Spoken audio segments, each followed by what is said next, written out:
Bonjour à tous et bienvenue. Vous regardez Réussite, votre magazine de l'économie africaine. Notre invité aujourd'hui est Guy Gouët. Bonjour à vous. Bonjour. Vous êtes entrepreneur, fondateur du groupe Nodis, spécialiste en intelligence économique. Qu'est-ce que c'est que ça, l'intelligence économique? Vous savez, s'il y a une chose qui fait peur dans la vie à un chef d'entreprise, c'est l'incertitude. Oui. Eh bien, l'intelligence économique, c'est un processus de questionnement, de collecte, de traitement, d'analyse et de diffusion sécurisée de l'information qui est utile à la prise de décision de l'opérateur économique. C'est extrêmement intéressant, je pense qu'on va y revenir. Avec plaisir. Merci d'être là. On démarre tout de suite cette émission avec le sommaire. Les super riches éthiopiens, c'est le dossier de cette émission. L'Éthiopie, qui est le pays où le nombre de millionnaires progresse le plus vite sur le continent. Comment cela s'explique-t-il? Enquête. Le couscous de mil, c'est bon, mais c'est long à préparer. Au Sénégal, la société La Vivrière propose du couscous qui cuit en 2 minutes au micro-ondes, une alternative qui séduit jusqu'en Europe. Vivre ailleurs, mais investir en Afrique, une formule qui plaît à la diaspora, mais qui est beaucoup plus compliquée qu'elle en a l'air. Au Cameroun, une entreprise en fait son affaire, accompagner ceux qui veulent faire du business à distance. À Brazzaville, c'est la folie des champignons que l'on peut cultiver soi-même grâce à des sachets tout prêts, imaginés par l'ingénieur congolais Tsenge Tsenge, et ce n'est pas le coup d'essai de cet inventeur. C'est une des économies les plus dynamiques au monde. En 20 ans, l'Éthiopie s'est transformée. Elle affiche aujourd'hui une croissance de 10% par an et un nombre toujours plus important de millionnaires, parfois partis de rien. Enquête chez les super riches éthiopiens. À 54 ans, Said Mohamed Beran est un entrepreneur heureux. Il est à la tête de la plus grande fabrique de costumes d'Éthiopie. On fabrique 600 costumes par jour. Notre objectif, c'est 1000. Pour soutenir ces cadences, 650 employés se relaient jour et nuit. Main-d'œuvre, matières premières, ici, tout est éthiopien et ça plaît aux consommateurs. Dans les 85 magasins de sa chaîne, ces costumes s'arrachent comme des petits pains. C'est la marque la plus populaire du pays. Vendus 50 à 120 000 francs CFA pièce, ils ont fait la fortune de leurs créateurs. L'an dernier, l'entreprise a réalisé un chiffre d'affaires de 5 milliards de francs CFA. Dans 10 ans, on sera peut-être comme Zara ou H&M, on fera 38 milliards de dollars de chiffre d'affaires. Said Mohamed Beran est l'archétype du self-made man à l'éthiopienne. Sa fortune, il l'a bâtie tout seul. Ce fils d'agriculteur a commencé avec cette machine à coudre achetée à la fin des années 80. C'est la machine avec laquelle j'ai commencé à travailler. J'ai acheté cette machine 30 000 francs CFA. Elle a beaucoup de valeur pour moi. À cette époque, il fabriquait des bleus de travail et des uniformes militaires avant de petit à petit monter en gamme. C'était un travail vraiment éprouvant.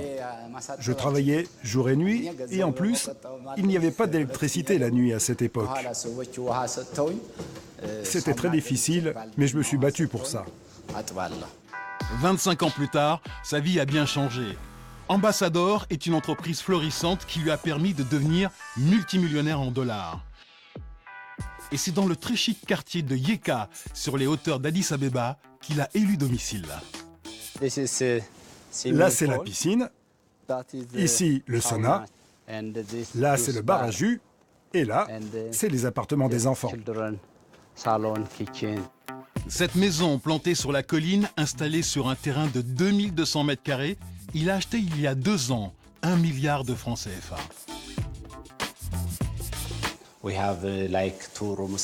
On a 2 cuisines comme celle-ci et 3 salons, c'est plus pratique. 3 salons, mais aussi 6 chambres et autant de salles de bain. Depuis sa terrasse, Said Mohamed Berhan a une vue imprenable sur la capitale éthiopienne.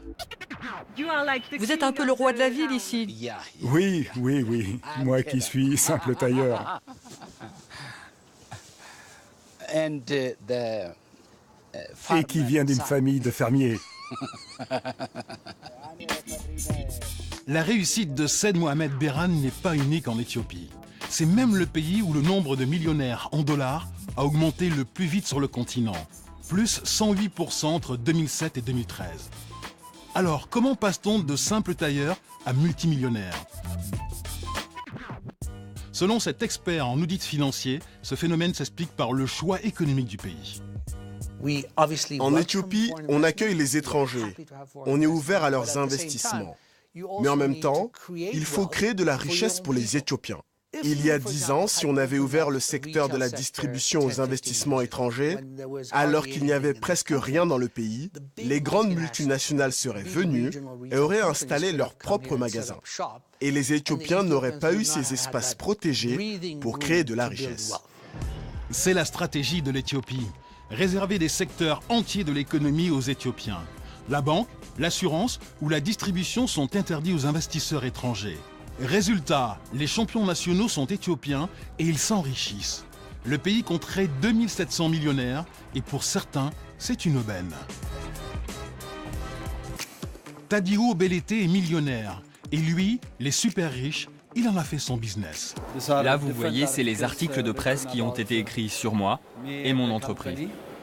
Il est à la tête d'un empire du loisir. Hôtels, restaurants, bars, mais surtout une chaîne de spa comme ici. On a à peu près 20 salles de soins et aussi 239 employés. Ça fait beaucoup de monde. Ce spa est l'un des 5 plus grands spas d'Afrique.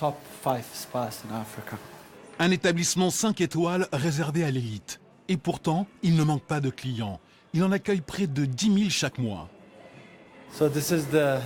Là, c'est le restaurant Le Diplomate. On accueille des clients du monde entier. On veut qu'ils profitent du design africain, mais aussi de la nourriture africaine. En ce moment, le chef vient du Kenya. En tout, il possède 9 établissements comme celui-là. Une fierté pour celui qui avait dû fuir son pays à l'âge de 16 ans. J'ai dû quitter mon pays dans les années 80 pour aller au Soudan en tant que réfugié politique. Parce que la situation à l'époque était très difficile. Les gens de notre âge étaient tués ou emprisonnés. Après le Soudan, Tadiou Belete émigre aux États-Unis où il travaille pendant 20 ans dans le domaine du tourisme. J'ai fait beaucoup de choses là-bas. Et finalement, j'ai décidé de revenir en Afrique. Je voulais participer au développement du continent et de l'Éthiopie en particulier. Je voulais apporter ma modeste contribution. Et pour bâtir son édifice, il a d'abord commencé à investir dans l'immobilier, un secteur à l'époque protégé par l'État des investissements étrangers. Il y a 30 ans, quand j'ai aménagé à Addis Abeba, moi et mon ami en face étions les 2 seuls immeubles du quartier. Et cette route n'avait que 2 voies. Maintenant, regardez, 1 rangée, 2 rangées, 3 rangées de buildings. Par ici, vous avez au moins 15 hôtels. Et nous, on était les premiers. Un investissement visionnaire, car depuis le début des années 2000, l'économie éthiopienne est en plein boom, avec 10% de croissance par an en moyenne. Mais devenir millionnaire, ce n'est pas qu'une histoire d'argent, c'est aussi un style de vie, et ça s'apprend. Senay Wolderfuel ne fait pas encore partie du club très fermé des millionnaires éthiopiens, mais il pourrait le devenir d'ici 1 an. À 29 ans, sa société d'export d'épices et de café lui rapporte déjà 300 millions de francs CFA par an. C'est l'une des 30 sociétés les plus prometteuses d'Afrique selon le magazine Forbes. Nous avons des clients partout dans le monde, en Amérique du Nord, en Europe, en Afrique du Sud, en Afrique de l'Est, en Nouvelle-Zélande, en Australie et aussi au Moyen-Orient. Alors, pour se préparer à faire partie de l'élite économique de l'Éthiopie, Senai vient de s'inscrire dans le club de golf d'Addis Abeba. C'est un club qui est réservé à un cercle restreint. Et ça, c'est nouveau pour un pays comme l'Éthiopie. Et s'il met autant d'applications dans son swing, c'est que faire partie de ce club, c'est un symbole de réussite. Je suis très content de ma réussite aujourd'hui, mais je suis sûr que je peux rentrer dans la cour des grands et je travaille dur pour y arriver. Je suis sûr que très bientôt je serai ici, en train de jouer avec les autres membres du club. Ces traditions, les super riches éthiopiens y tiennent beaucoup. Un dimanche par mois, une trentaine de millionnaires de tout le pays se retrouvent à 100 km de la capitale éthiopienne, dans l'un des établissements de Tadiwo Belete. C'est lui qui a fait fortune grâce à son business du loisir. Ici, les invités sont triés sur le volet. Je voudrais vous présenter mon modèle. C'est un homme d'affaires très important dans le pays. Ici, vous avez l'ambassadeur d'Égypte et le docteur Tababa. C'est l'un des plus importants du pays. Et enfin, Sarah, une très bonne amie, qui est aussi une très grande femme d'affaires. Tous sont rassemblés pour partager un bon repas. Un moment de détente, mais pas seulement. C'est dimanche après-midi, on ne devrait pas travailler. Mais parfois, on fait des écarts. On peut parler business officiellement dans un bureau ou bien dans un environnement plus convivial. Quand on discute en mangeant ou en buvant un verre de vin, c'est beaucoup plus détendu. À la fin du repas, les amateurs partagent un cigare. C'est à ce moment que se négocient les plus gros contrats. La tradition de la cigar party pour Éthiopiens fortunés a sans doute de beaux jours devant elle. Selon les experts, d'ici 4 ans, le nombre de millionnaires devrait encore augmenter. En 2020, l'Éthiopie devrait compter 4700 millionnaires.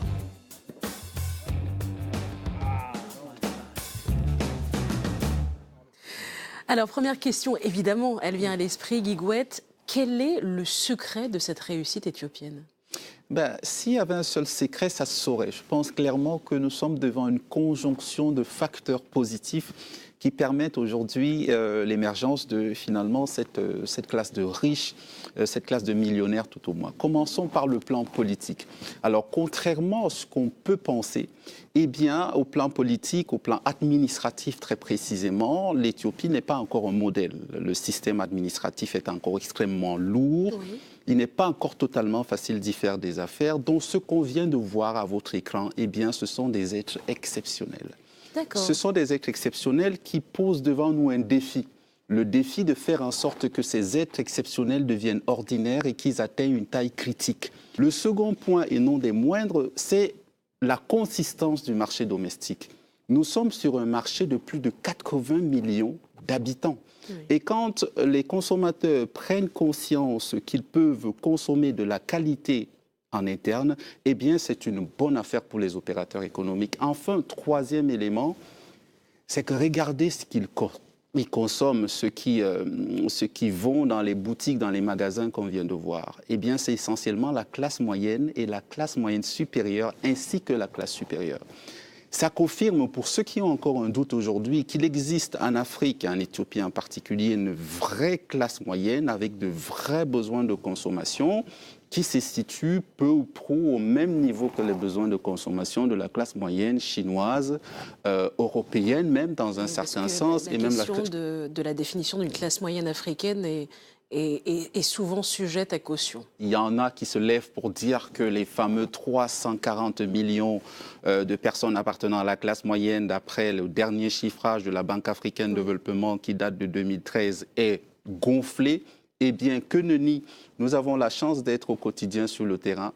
Eh bien, je peux vous dire que lorsqu'on pourra me dire comment un Africain qui gagne 1 500 € par mois, qui a un logement qui lui coûte 500 € par mois, qu'il a une épouse et 5 enfants, sachant que chaque Africain qui a réussi à minima en moyenne en charge 50 personnes, qu'en général, il n'a pas d'assurance maladie, donc il est directement exposé à tout type de risque. Lorsqu'on me dira comment celui-là est en mesure d'avoir en plus un véhicule et de s'en sortir et d'épargner et d'investir comme on est en train de le voir, alors lorsqu'on aura fini de faire ce calcul, on se rendra très vite compte qu'il n'y a pas 340, mais bien au-delà de 400 millions d'habitants qui appartiennent aujourd'hui à la classe moyenne. J'aimerais que l'on revienne au cadre réglementaire éthiopien. Alors vous avez parlé de cette administration qui est très lourde, qui est héritée de ce passé proche de l'URSS. On sait qu'on aimait beaucoup les papiers à cette époque-là, notamment. Aujourd'hui, tout de même, il y a une chose qu'on peut remarquer, c'est qu'il y a pas mal de protectionnisme. Ça, c'est un choix délibéré qui a été fait par l'État. Et ce n'est pas un choix que beaucoup d'autres États africains ont fait. Pourquoi, selon vous? Alors, parce que là, ça marche. Hein. Bien sûr, ça marche. Et contrairement, une fois encore, à une idée reçue, beaucoup d'États africains font du protectionnisme. Alors, on pourra prendre, si vous le voulez, un certain nombre d'exemples, mais c'est du protectionnisme qui n'est absolument pas lié, comme dans le cas de l'Éthiopie, à ce qu'on appelle une vraie stratégie étatique et justement qui fait de l'État un État stratège. Comme le disait si bien votre reportage, eh bien, on a choisi un certain nombre de créneaux, de secteurs, de segments qu'on pourrait considérer ici comme des segments de souveraineté, ceux auxquels les opérateurs étrangers ne peuvent pas toucher. Voilà, toutes choses qui ont été bradées, par exemple, dans les pays d'Afrique francophone, pour les citer en particulier, à la faveur d'ailleurs des fameux programmes d'ajustement structurel qui ont finalement permis, et nous ont obligés d'ailleurs à liquider des pans entiers de secteurs d'activité qui n'auraient jamais dû l'être. Donc oui, on a là une position politique assumée et qui marche. Oui. Alors tout ça est admirable, mais on peut aussi constater que cet argent est extrêmement mal réparti. Il y a des millionnaires, mais le salaire moyen est d'1,50 $. C'est un des plus bas en Afrique. Est-ce que c'est viable à long terme de tels écarts? C'est évidemment extrêmement compliqué et Dieu merci, dans le cas de l'Éthiopie, on note qu'il y a quand même un ascenseur social. C'est-à-dire que le petit-fils de fermier peut partir de rien du tout et atteindre les plus hauts sommets. Ça, c'est la bonne nouvelle.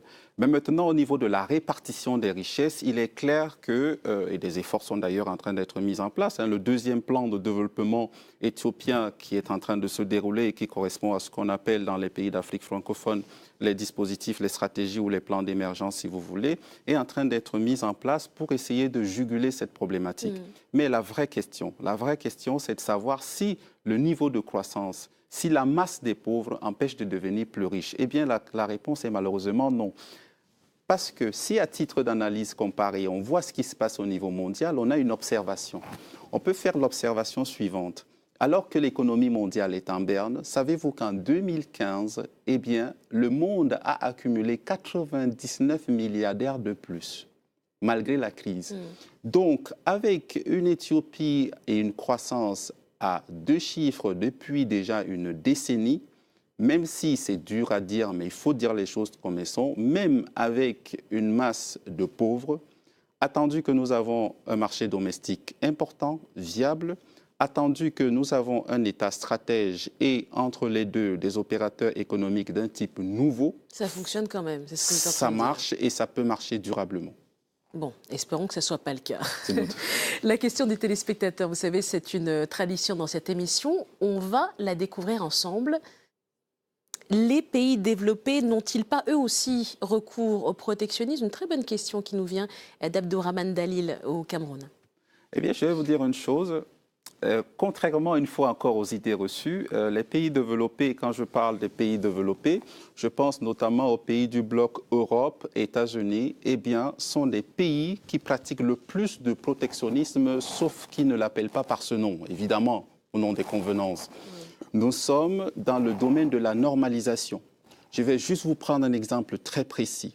Nous sommes dans une ville, capitale de l'Europe, Bruxelles, moins de 2 millions d'habitants. Savez-vous que dans cette ville, qui ressemble à s'y méprendre à un mouchoir de poche, eh bien, il y a 25 000 personnes qui travaillent de jour et de nuit au titre de lobbyistes pour défendre les intérêts privés.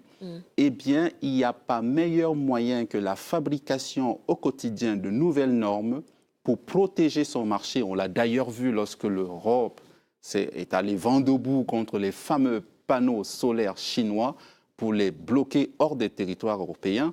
Donc oui, à ce téléspectateur, les pays développés pratiquent du protectionnisme. Ils le cachent mieux.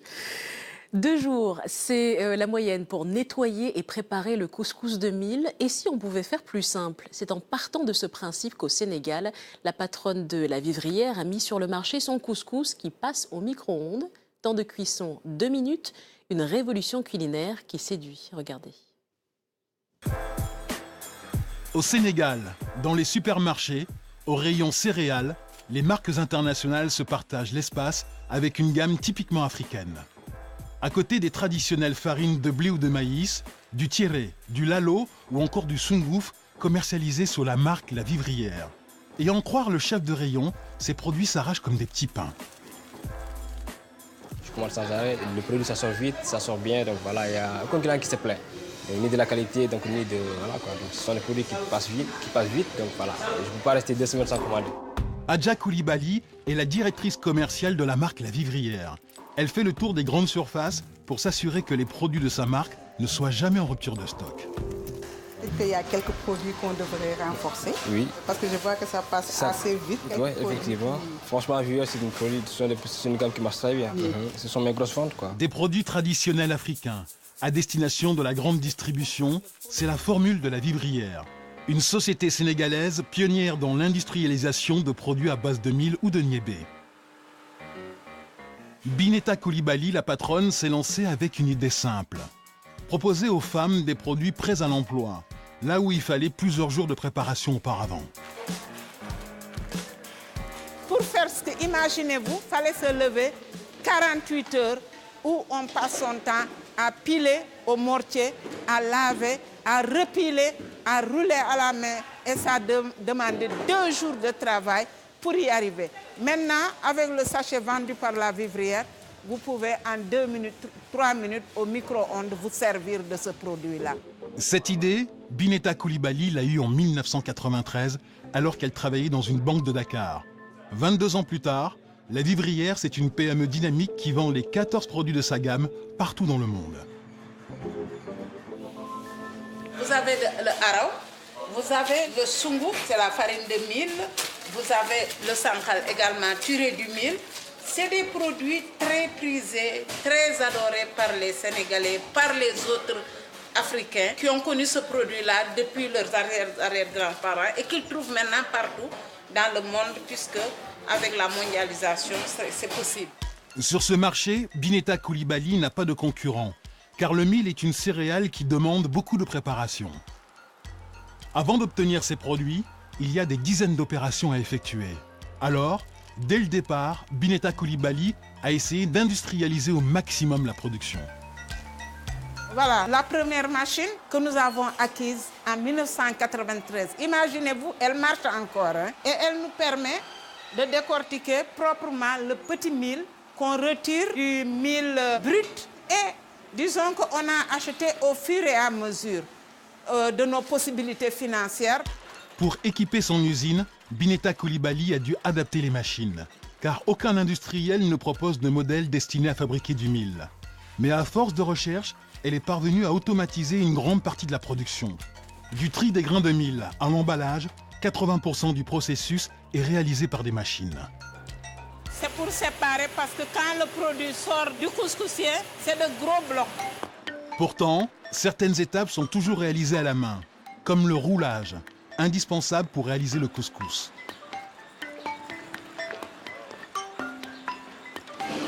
C'est du sable. Et si on les laissait dans le produit, ça allait craquer sous la dent. Donc tout ça, on l'enlève pour avoir du produit vraiment bon au goût. Comme personne avant elle n'avait tenté l'industrialisation de la fabrication du couscous de mil, Bineta Koulibaly n'a trouvé aucune machine capable de réaliser cette opération de roulage de façon satisfaisante. On a essayé, on a tenté, voyagé, cherché. Nous avons perdu beaucoup de choses en finançant des équipementiers. Ça n'a donné aucun résultat. Résultat, chaque jour, une vingtaine de femmes se relaient pour réaliser cette opération longue et fastidieuse. Pour la patronne, c'est un frein à la productivité de l'entreprise. En arrivant à mécaniser, on va doubler, voire tripler, voire quadrupler notre capacité de production. Et en ce moment, on aura besoin de beaucoup de main-d'œuvre dans la commercialisation, dans la distribution. Ses carnets de commandes sont pleins, mais Bineta Coulibaly peine à répondre à la demande. Ses clients sont sénégalais, mais pas seulement. Ce matin, dans la cour de l'usine, les employés de Bineta remplissent un conteneur à destination de l'Europe. Ce conteneur va en Hollande et à Rotterdam. C'est un conteneur de 20 pieds avec différents produits de notre gamme. Et ces produits vont vers la diaspora, la population européenne qui a l'habitude de manger ces produits-là. Des conteneurs comme celui-là, Bineta Coulibaly en expédie un tous les 2 mois. Et c'est loin de suffire pour satisfaire ses clients. Mais la donne est en train de changer. Une entreprise lui a proposé de fabriquer une machine capable de rouler le mil spécialement pour elle. Bineta pourrait s'envoler bientôt pour la Chine afin de voir la machine fonctionner. Si elle est satisfaite, la patronne pourrait industrialiser toutes les étapes de production et partir à la conquête de nouveaux marchés en Afrique de l'Ouest. Vous y croyez, vous, à l'industrialisation des produits traditionnels africains? Vous savez, pour moi, ce n'est pas une question de foi. C'est quasiment une certitude quand on voit ce qui est en train de se dérouler sur notre continent. Regardez les zones urbaines. Dans 20 ans, plus de la moitié de la population africaine vivra dans les zones urbaines. Or, ce qu'on note dans les zones urbaines, c'est un changement de mentalité. Pas simplement dans la consommation des biens culturels, mais aussi dans les produits alimentaires. Qu'est-ce qu'on observe dans ces capitales? Eh bien, on observe que les Africains, les urbains, de plus en plus consomment ce qu'ils ne produisent pas. Oui. Et qu'en zone rurale, on produit ce qu'on ne consomme pas. Regardez par exemple tout ce qui concerne le café, le cacao, etc., que très peu d'Africains consomment d'ailleurs, y compris le thé, le fameux thé burundais, etc. C'est essentiellement des produits de rente qui sont vendus à l'international, tandis que eh bien, la plupart des produits que vous allez trouver dans les grands magasins africains aujourd'hui sont des produits importés qui entrent en concurrence frontale avec ce qui est produit au niveau local. Justement, je suis en train de penser aux céréales du continent qui, on l'a vu, c'est pas du tout un jugement de valeur, mais sont plus longues, plus difficiles à préparer et qui ont tendance à être remplacées par le blé, par exemple, qu'on importe. Est-ce que c'est une fatalité ou est-ce qu'on peut faire quelque chose pour lutter contre ça? C'est loin d'être une fatalité. Au début, c'est déjà une question de volonté politique. Parce que là, on est sur le terrain de la compétitivité par la norme en matière d'exportation et d'importation des biens sur un territoire donné. Donc on a besoin, une fois de plus, comme on l'a vu dans votre remarquable reportage lié à l'Éthiopie, on a besoin d'un État stratège qui établit les priorités et qui décide de mettre en exergue, par exemple, l'industrialisation d'un secteur d'activité plutôt que d'un autre. Ce couscous de mil qu'on a vu dans le précédent reportage, c'est en quelque sorte l'Afrique qui entre dans la mondialisation. Est-ce qu'on peut étendre ce modèle à d'autres produits de chez nous ? Il est tout à fait transposable. On le voit aujourd'hui dans des épices, notamment des épices de luxe, qui sont des exemples réussis et absolument remarquables. Simplement, on est devant un dilemme.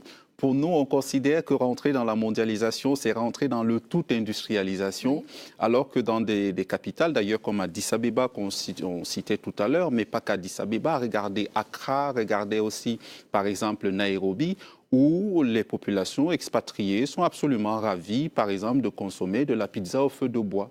Donc on va être devant la nécessité d'une part d'industrialiser pour les masses de consommateurs qui gagnent moins, peu, et d'autre part, de garder toute notre africanité pour rester grandiose, suffisamment attractif aux yeux du monde.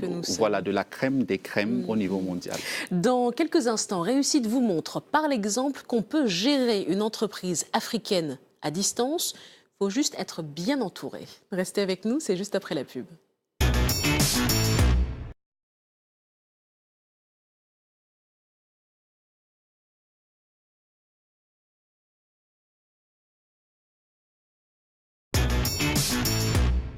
Réussite continue en compagnie de Guy Gouette, spécialiste en intelligence économique, et Régis Kamdem, notre chroniqueur éco qui nous a rejoint. Bonsoir Régis. Bonsoir Hélène. C'est une tendance lourde. La diaspora africaine cherche de plus en plus à investir sur le continent.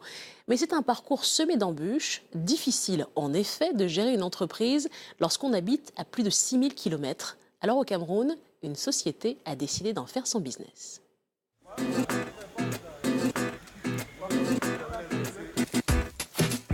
Dans cette plantation de bananes plantain du centre du Cameroun, les ouvriers sont en train d'entretenir le champ.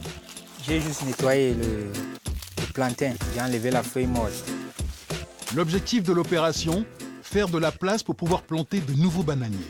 On creuse, on nettoie, on brûle aussi, c'est beaucoup de travail. Et là, c'est la saison des plantains, donc on met le plantain au sol. On commence à semer maintenant. Près de 2 hectares, 1 millier d'arbres, cette plantation ressemble à beaucoup d'autres dans le pays. Mais sa particularité, c'est que la patronne n'y met presque jamais les pieds, car elle habite à 7000 km de là. Melun, en banlieue parisienne. C'est ici que vit Monique Abanda, la propriétaire de la plantation. À 48 ans, elle est arrivée en France à l'âge de 6 ans. Pourtant, elle a décidé d'investir dans son pays d'origine. On a envie que notre pays évolue. Nous vivons ici, on a certainement plus de facilité.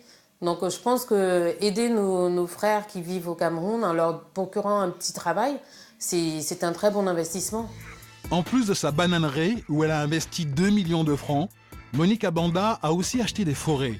Mais difficile de gérer une entreprise lorsqu'on est loin. Il faut avoir quelqu'un qui vous guide, qui va vous montrer comment faire, les démarches à faire qui sont administratives, que ce soit sur les contrats, que ce soit sur les payes. Donc tout ça, je connais rien. Je vis en Europe depuis tant d'années, je ne connais rien à l'Afrique. Donc pour moi, c'est un peu une découverte. Avant, c'était son frère qui s'occupait de ses affaires sur place. Mais depuis quelques mois, elle a décidé d'avoir recours à une société spécialisée. Son nom, ADPM. Sa promesse, gérer les investissements de la diaspora camerounaise. Régulièrement, Madame Abanda fait le point avec la société basée à Douala.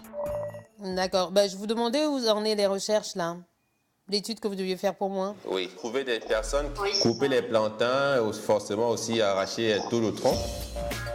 En un peu plus de 6 mois, ADPM a accompagné une dizaine de petites sociétés pour le compte de Camerounais expatriés. Le principe, la société se l'applique à elle-même, car ici, le patron n'habite pas au Cameroun, mais en Suisse. Tous les lundis matins, il fait le point avec ses employés par visioconférence. Bonjour à tout le monde, à toute l'équipe. Bonjour. Une gestion à distance qui ne lui pose aucun problème. Avec les outils Internet, je vois les passer, je donne des recommandations, on est sur, il y a du WhatsApp en message instantané, on est sur Skype, c'est comme si on travaillait tous les jours dans le même bureau, sauf virtuellement, sauf que c'est virtuel et je ne suis pas là. Sa société, il l'a imaginée alors qu'il cherchait lui-même à investir dans son pays d'origine. Lorsqu'on est de la diaspora, lorsqu'on est français de nationalité, qu'on revient au pays, on nous perçoit un peu comme un portefeuille. Ça fait que beaucoup de la diaspora, aujourd'hui, on s'est rendu compte qu'ils investissent dans leur pays d'accueil, en France, aux États-Unis, un peu partout. C'est grâce à cette expérience qu'il a fondé ADPM. Aujourd'hui, la société propose de superviser la gestion des entreprises, de recruter des collaborateurs, mais aussi d'accompagner les membres de la diaspora dans la création d'entreprises. Et pour ça, elle s'entoure de partenaires locaux. Ce matin, Rostand Touko, le directeur, a rendez-vous avec son partenaire spécialisé en études de marché. Monsieur Bichon, comment allez-vous? Un de ses clients aimerait développer un logiciel de gestion pour les hôpitaux camerounais. Le mieux, c'est de ne pas se fier aux chiffres de nos statistiques gouvernementales. Elles sont assez anciennes. Donc on est obligé de descendre hôpital après hôpital pour qu'on puisse avoir des données fiables sur le besoin et le type même de système dont auraient besoin ces fameuses structures. Choisir les bons partenaires, c'est tout l'enjeu d'ADPM, car la diaspora, c'est une clientèle exigeante. Quand vous avez un client qui vit dans un milieu où la réactivité fait partie des normes premières, il est aussi important d'avoir de l'autre côté des personnes qui travaillent sur le même rythme. C'est ça. Répondre vite, mais aussi rassurer les investisseurs. C'est tout l'enjeu d'ADPM. Le principe pour lequel ils ont opté, c'est-à-dire d'aider ces personnes de l'extérieur-là à avoir confiance en quelqu'un ici sur place. Ils en ont fait leur leitmotiv et ça m'a, disons que c'est ce qui m'a attiré véritablement. Ces services, la société les facture à ses clients. Et pour se rémunérer, la société prélève une commission entre 5 et 15%. Pour sa première année de fonctionnement, ADPM devrait réaliser un chiffre de 15 millions de francs CFA. Mais ses perspectives de croissance sont énormes, car la diaspora camerounaise, ce sont 4 millions de personnes réparties dans le monde entier. Ça paraît un peu fou de gérer une entreprise quand on habite ailleurs, non ? C'est fou, mais c'est manifestement faisable, comme le montre votre reportage. Je ferai simplement remarquer que les spécialistes de la science politique ont coutume de dire qu'on peut gouverner de loin, mais on n'administre véritablement que de près. Je pense que, j'espère en tout cas, que notre opérateur arrive à le faire avec efficacité. Au-delà de la création d'entreprises, la diaspora, c'est plusieurs dizaines de milliards de dollars de transferts d'argent chaque année. C'est plus que l'aide au développement. Est-ce que cet argent contribue vraiment au développement des économies africaines ? C'est la grande question parce que, en réalité, on ne sait pas. Mais il y a un travail absolument remarquable qui a été fait il y a maintenant quelques années, environ un peu plus d'une demi-dizaine d'années, pas dans le champ économique, loin s'en faut, tenez-vous bien, mais plutôt dans le champ de la littérature, avec un écrivain camerounais d'ailleurs, qui s'appelle Gaston Polefa, qui a écrit un livre absolument remarquable, que je vous invite d'ailleurs à lire, si vous avez l'occasion. Ça s'appelle « Nous, enfants de la tradition », où il retrace en fait l'engrenage dans lequel sont enfermés les éléments, les membres de la diaspora, véritable machine à cash à envoyer de l'argent pour tout et pour rien, pour les baptêmes, pour un malade, etc. Donc, si vous voulez tout bien considérer, et manifestement, on est obligé de penser que cet argent-là, véritablement, n'aide pas au développement économique et social que l'on attend. Il aide au quotidien des gens à qui on envoie ? Voilà, il aide à répondre aux besoins du quotidien qui, malheureusement, ne permettent pas de booster la croissance d'un pays. Et en face, ces membres de la diaspora sont totalement désorientés. Et c'est pour cela que votre sujet est intéressant, parce qu'il n'y a pas pire étranger que celui qui revient, comme dit un proverbe bantou.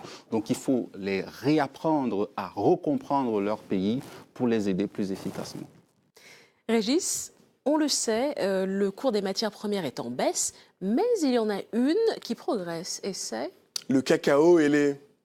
Alors, je ne déroge pas à nos habitudes. J'ai amené quelques échantillons. Monsieur Gouette, voici des fèves de cacao, de la poudre et même une tablette de chocolat. Nous allons pouvoir nous régaler. Alors, nous avons raison d'être fiers. L'Afrique est le plus grand fournisseur de cacao. Jetons un œil sur la carte qui s'affiche. Elle nous montre les principaux producteurs de fèves de cacao dans le monde. Plus le rond est grand, plus la production est conséquente. Eh bien, regardez, ça saute aux yeux. Le grand leader, c'est la Côte d'Ivoire. Elle a produit l'année dernière 1,8 million de tonnes de fèves de cacao. C'est 40% de la production mondiale. L'autre champion, c'est le Ghana, avec 20% du cacao dans le monde, loin devant l'Indonésie. Alors, on peut résumer la situation de la manière suivante. L'Afrique est à l'origine de 72% du cacao mondial. J'en profite pour tirer mon chapeau à nos amis agriculteurs qui nous regardent. Elle est suivie par l'Amérique latine, qui produit 18% du cacao, et de l'Asie, avec 10%. Est-ce que ce quasi-monopole, parce que c'est de ça qu'il s'agit, rapporte beaucoup d'argent à l'Afrique ? Eh bien non, Hélé. Pour le comprendre, j'ai préparé une animation. La production de fèves de cacao a rapporté aux pays producteurs 14 milliards de dollars l'an dernier. Nous venons de le voir, la part de marché de l'Afrique, c'est 72%, ce qui est très bien. Mais il existe un marché beaucoup plus lucratif, celui de la fabrication de produits finis, tels que cette tablette de chocolat. Il rapporte aux fabricants 120 milliards de dollars. Et d'après vous, c'est également une devinette pour nos téléspectateurs. Quelle est la part de marché de l'Afrique ? Je ne sais pas. Dites-nous, Régis. Monsieur Gouette ? C'est une vraie colle pour moi. 3%. Vous vous rendez compte ? 3% seulement. C'est insuffisant, c'est le moins qu'on puisse dire. Alors, il faudrait faire quoi pour que ça nous rapporte vraiment ? Eh bien, transformer davantage de cacao sur place. Lorsque vous prenez des fèves et que vous les réduisez en beurre ou en poudre de cacao, vous obtenez un produit semi-fini qui va permettre de fabriquer des biscuits et autres confiseries au chocolat. Cette étape, c'est la première transformation. Alors, au passage, j'en profite pour signaler que la Côte d'Ivoire a été le pays l'année dernière qui a transformé les plus grosses quantités de fèves de cacao. Et néanmoins, il reste un peu de chemin à parcourir. Effectivement, en réalité, lorsqu'on compare les quantités de cacao transformées sur place par rapport à la production globale, on se rend compte que nous sommes en retard. C'est ce que démontre le graphique qui va s'afficher. Qu'est-ce que nous voyons ? Eh bien que le Brésil transforme dans ses usines 95% de son cacao. L'Indonésie atteint 90%. Regardez la Côte d'Ivoire et le Ghana, on est autour de 30% seulement. Et la difficulté, c'est que pour transformer davantage, il faut ouvrir des usines. Et les usines, ça coûte cher. Ça coûte cher. Heureusement, on progresse bien grâce à l'initiative Cacao africain lancée par la Banque africaine d'import-export. L'établissement compte investir 150 milliards de francs CFA afin d'octroyer à des investisseurs africains des prêts à taux préférentiels. Grâce à ce programme, certaines sociétés ont pu acquérir des équipements et accroître leur capacité de transformation. D'ailleurs, d'ici 2020, la Côte d'Ivoire a l'intention de transformer localement 50% de son cacao. Et vous avez une autre bonne nouvelle, Régis. En effet, est-ce que vous savez, oui, on l'avait vu en reportage, l'an dernier, la Côte d'Ivoire a inauguré la première chocolaterie du pays. Nos téléspectateurs pourront bientôt manger du chocolat made in Côte d'Ivoire. Alors cette usine, elle traduit une évolution importante.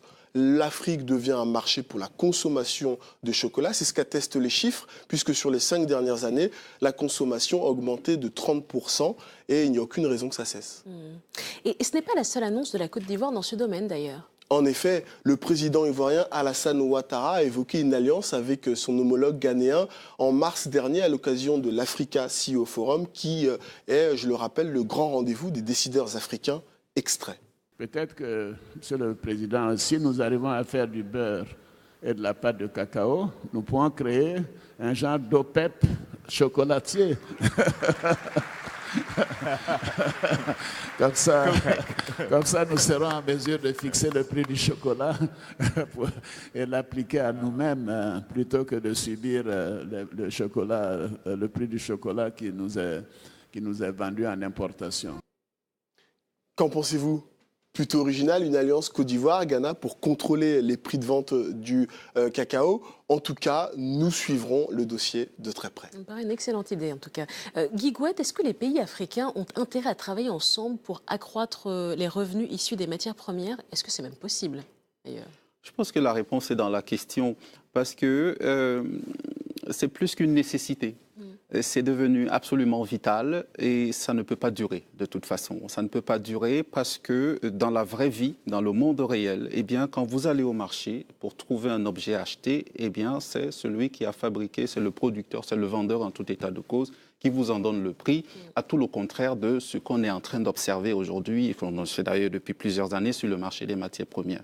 Donc c'est une excellente initiative, mais les raisons de ce manque de cohérence sont plus faciles à décrire et à décrier qu'à transformer en réalité. On ne peut pas, tout simplement parce qu'on représente aujourd'hui environ 72% de la production de cacao mondial, s'asseoir à deux et décider de former une espèce d'OPEP et de se battre contre les mastodontes. Vous savez, lorsque l'été 2010, Anthony Wade, Armajaro décide d'acheter physiquement 241 000 tonnes de cacao et de les stocker, soit 7% de la production mondiale, où sont les Ivoiriens?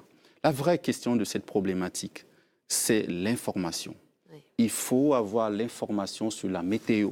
Il faut avoir l'information sur ce que sera le marché demain. Ce que j'entends en tout cas, c'est que l'information reste le nerf de la guerre et ça, c'est votre domaine. L'actu du mois, Régis, fait écho au franc CFA dont vous nous parliez le mois dernier. Nous avions vu qu'il existe deux francs CFA. Un pour l'Afrique centrale, ce sont les pays en orange sur la carte, et un pour l'Afrique de l'Ouest, ce sont les pays en jaune. Eh bien, la bonne nouvelle, c'est que désormais, les deux francs CFA seront interchangeables. Nos téléspectateurs d'Afrique de l'Ouest pourront utiliser leurs francs CFA en Afrique centrale et vice-versa. Donc c'est pour bientôt. L'annonce a été faite par les gouverneurs des banques centrales des deux régions, mais ils n'ont pas signalé la date d'entrée en vigueur. Qu'est-ce que ça va changer? Eh bien, ça va faciliter les échanges commerciaux entre les deux régions. C'est donc une avancée importante en matière d'intégration régionale. Affaire à suivre, vous avez raison. Merci Régis. À bientôt. À bientôt.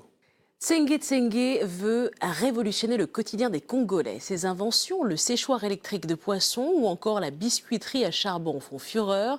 Sa dernière trouvaille, c'est la culture de champignons dans des sachets en plastique. À Brazzaville, on en raffole.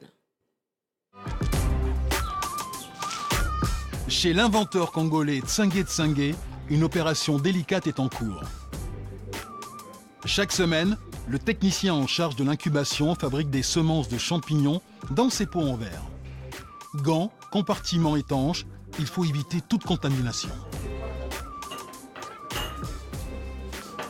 Lui, il a été contaminé, soit au moment de l'inoculation, là, dans la boîte de l'inoculation, soit la stérilisation s'est mal faite. Cette salle est le cœur de son entreprise. C'est ici qu'il fabrique et stocke toutes les semences pour sa production de l'année. Nos semences sont produites à partir des champignons, directement. C'est-à-dire, nous prélevons quelques cellules sur des champignons jeunes que nous multiplions dans une hotte pour la multiplication et nous faisons de la culture. D'ici 1 mois, les semences seront prêtes à être plantées.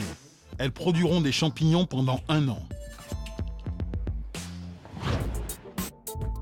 Faire pousser des pleurotes à Brazzaville, c'est le pari de Tsangué Tsangué.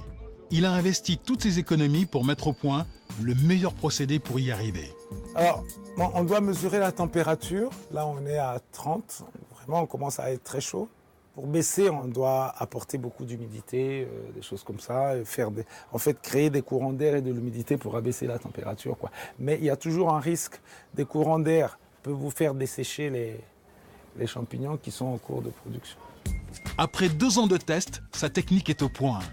Les champignons poussent dans une terre artificielle composée de sciure de bois et de son de blé. Une base qui est ensuite pasteurisée dans cette machine qu'il a lui-même conçue. La pasteurisation, elle sert à détruire les micro-organismes qui pourraient être des compétiteurs pour le champignon. Une fois que tous les micro-organismes ont été éliminés, les champignons sont alors plantés dans ces sacs plastiques. Résultat, on peut les cultiver n'importe où. On est en zone urbaine. Il y a beaucoup de constructions, de maisons. On n'a pas beaucoup d'espace. Et c'est pour ça qu'on a essayé d'exploiter au mieux l'environnement en faisant des dispositifs à plusieurs niveaux. Grâce à cette nouvelle installation, Tsangué Tsangué sera capable de produire 30 kg de pleurotes par jour. Sa production, il la vend dans les supermarchés de Brazzaville. À 4 000 francs le kilo, prix producteur, l'opération est déjà rentable. Pourtant, Tsangué Tsangué n'est pas un agriculteur. Au Congo, il est connu pour ses multiples inventions comme la biscuiterie à charbon ou ce séchoir électrique. Avec cet appareil, vous pouvez sécher du poisson salé, du foufou. Des inventions qui lui ont valu d'être nommé meilleur entrepreneur de l'année au Kenya lors d'un concours de PME.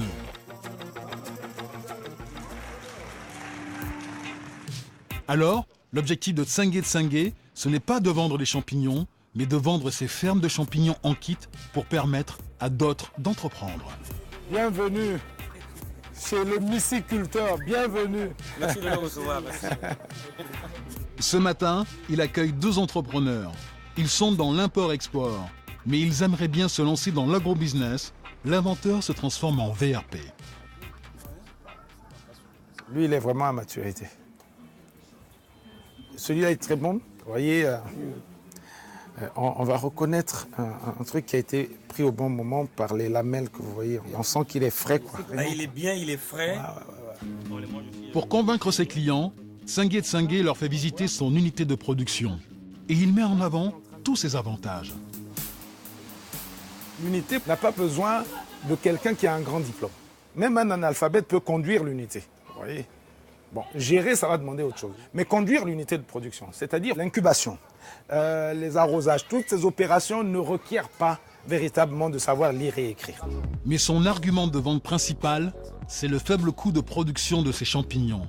Et pour ce faire, direction la Syrie voisine. C'est ici qu'il s'approvisionne en copeaux de bois, le substrat dans lequel poussent ses pleurotes. Si vous approchez, vous pourriez venir voir ici. Ah.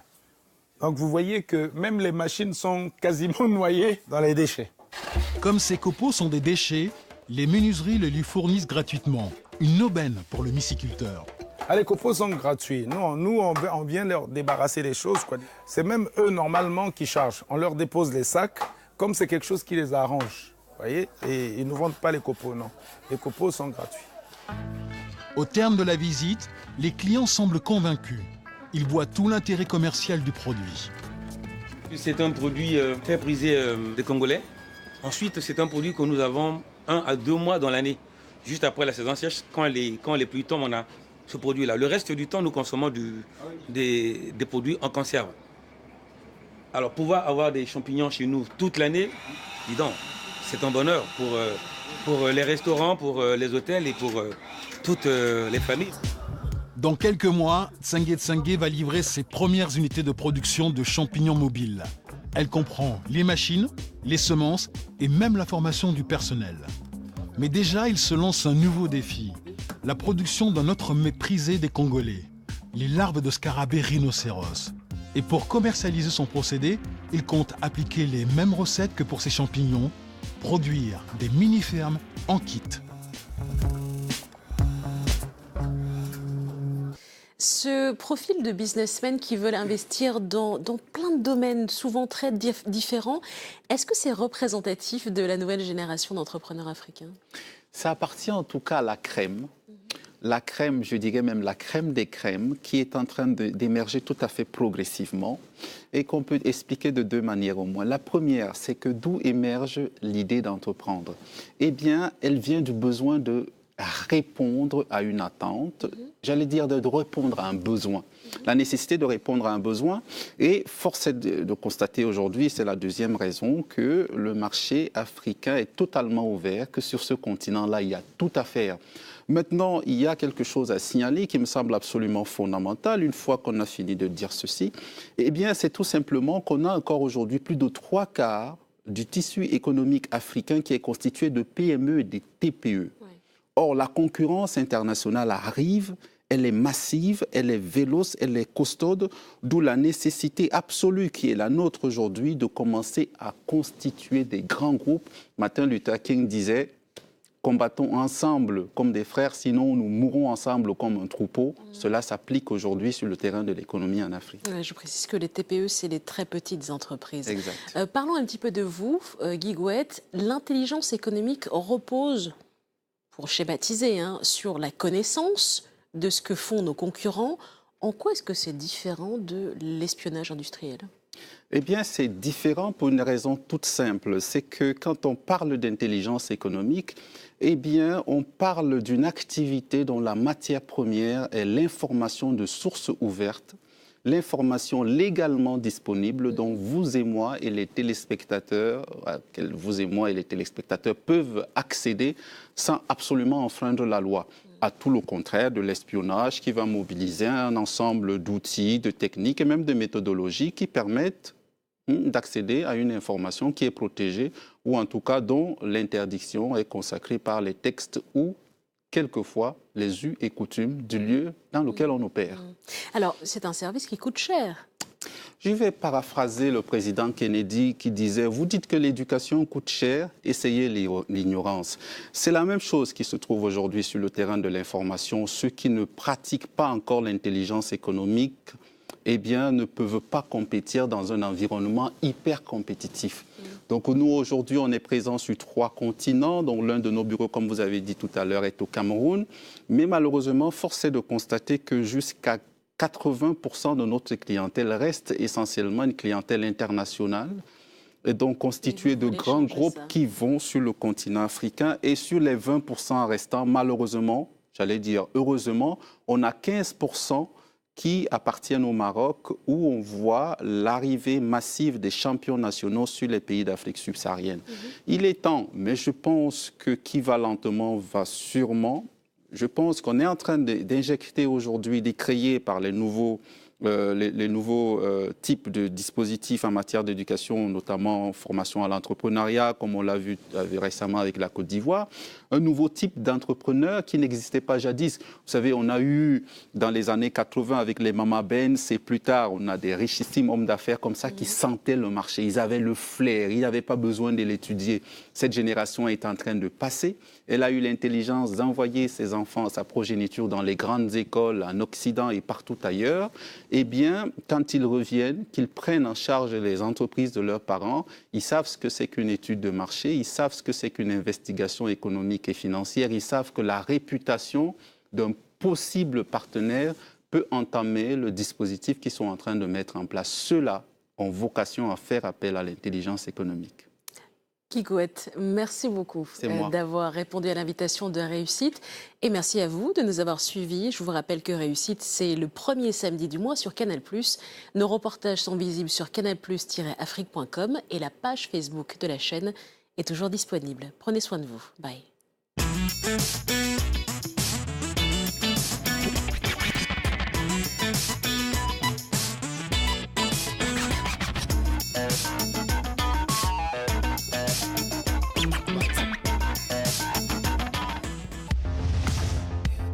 Vous rêvez de devenir journaliste reporter d'image ou réalisateur?